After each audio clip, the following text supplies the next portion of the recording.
அடிக்கிறவனுக்கு முதுகையும் உமிழ்நீருக்கு முகத்தையும் அடிக்கிறவனுக்கு முதுகையும் உமிழ்நீருக்கு முகத்தையும் முகமதி பிரகாசிக்க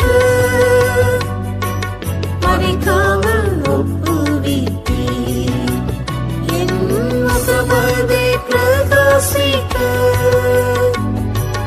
மறைக்காமல் ஒப்புவித்தீர்.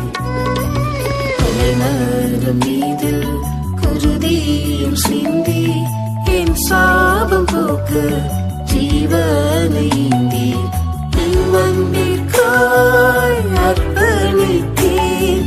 இயேசுவே என்னையும் ஏற்றுக்கொள்ளும். எனக்காகவோ